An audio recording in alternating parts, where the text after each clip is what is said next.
It's mentally stressful. Crystal Henry lives in the Alfred Smith houses on the Lower East Side. She's like so many parents who live in New York City public housing right now. She says her apartment is a health hazard for her children. I'm just completely fed up. We met Henry back in April. This was her bathroom where her 4 children have to brush their teeth every day. We spoke to her son then, adorable 5-year-old Demir. The water was dripping on me yesterday. The water was dripping on you yesterday? Yeah. No, we have to stop that water. Yeah. An hour after our cameras left, a team of workers came by, but the mold and mess came back soon after. She says 3 of her children have asthma, 8-year-old Chloe, now 6-year-old Demir, and 3-year-old Anthony. It's her daughter Chloe who wanted to talk to us this time. But when we started to ask her about her home, she broke down. I guess you're tired of living with it, right? Oh, my sweetheart. First, her little brother checked on her. Then her mother wiped away her tears. Then her 6-year-old brother Demir gave her a big hug. But we'll fix it, okay? I'm going to try this time really hard. This family needs more than hugs. They need help. This mom also now fears her kids may have been exposed to lead, too. She's hired a lawyer. I would like the mayor to basically fix it. We were front row at a news conference with the mayor again. Wednesday, he was celebrating the opening of a much-needed community center at the Marcy Houses in Brooklyn. He didn't take questions today. Can we ask you a question, Mayor? Take a question? Mayor. The mayor did say he's implementing a Vision Zero approach when it comes to lead. And NYCHA tells us this, quote, "We have made extensive repairs since April and are working with the resident to complete all necessary work to provide her the safe, clean home she deserves." New at 5 o'clock, a Southeast D.C. woman is turning to WUSA 9 for help. She says she's been dealing with mold, broken floors, and dangerous air quality for more than 20 years, all while raising 2 children, including a son with disabilities. Yeah, so instead of making repairs, she says her landlord is now trying to evict her. Now, this is the kind of story that impacts lives and inspires action. Here's our Leslie Moreno in Southeast D.C. with more. Shantae Bates is desperate for help. You can smell that mold as soon as you open it. She's been living here at Congress Park Plaza Apartments in Southeast since 2005. This is the kitchen. She lives here with her 2 children. One of them has a disability. Well, this is the room with the most mold in it. Shantae says she's been trying to get repairs done for 20 years. When was the last time they made any repairs?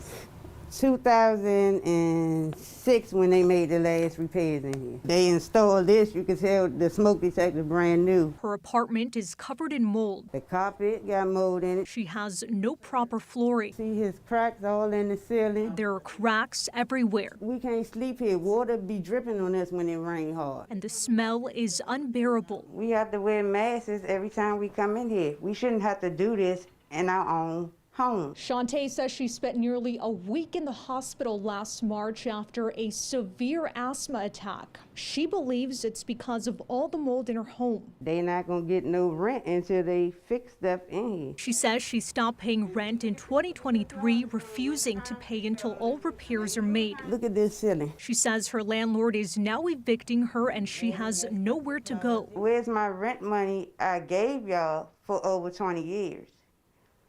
And y'all not fixing anything. According to D.C.'s Department of Buildings online dashboard, a total of 15 violations and fines were issued in December. The Office of the Tenant Advocate says a landlord can evict tenants who refuse to pay rent, but it has to go to court. So every time it gets rain heavy or a lot of snow on the roof, it comes through here. In the meantime, Shantae and her kids sleep with her mom in D.C. I can't sleep in here because the ceilings might fall down on us. But during the day, they're here cooking their meals in this small microwave and making sure no one breaks in. Her lease is up in October. They ought to be ashamed of themselves to have disabled people and the whole community down here living like this. Leslie Moreno, WUSA 9. That is really bad right there. Leslie reached out to the management company multiple times within the last 24 hours, and they have not yet responded. Now, a spokesperson for DC's Department of Building said it inspected the building back on December 20th, and some repairs should be complete by February 20th. As for all the mold you saw, that falls under the Department of Energy and Environment. Leslie also reached out to them. We'll let you know when we hear back. Good evening, everyone. The mom of a local college student says he's been living in a mold-filled campus apartment, and now it's made him sick. And her son is a freshman at Texas A&M Corpus Christi. She says he has a doctor's appointment tomorrow to find out the cause of his sickness. Our Seth Kovar is joining us in the studio. And Seth, we've heard from the mother, but how is the school responding? Well, a private company owns and operates Momentum Village, where the young man lives, but it's on TAMU-CC property and only students live there. That's why I spoke to the school's Vice President of Student Engagement and Success today. Now, I also talked to the upset mother through FaceTime from San Antonio, a mom who just sent her son off to live on his own for the first time. I don't know what else to do but show everybody what's going on in my life right now. That was Adrienne Salinas on Friday, the day after her son Jeremy reported what he and his mom think is mold in his room, on walls, on vents, on clothes, everywhere. He went into his closet and there was a pillow, white pillow, and I mean, you could just see the contrast with the black mold sitting on it. The company that owns and operates Momentum Village for A&M Corpus Christi immediately moved Jeremy and his roommate to a different apartment. American Campus Communities also did air quality testing. Campus leaders say those results haven't come back yet. There's no indication it's mold. There's some indication it's mildew, and that's what the testing will prove. Salinas says she doesn't need tests. She's convinced it's mold, and she thinks it's made Jeremy sick. Jeremy is going to get fully checked out because of all the respiratory issues he's had since he's been there. He's literally been sick since the first week of school. Salinas thinks bad lighting made the substance hard to see, and that could explain why Jeremy only now reported it.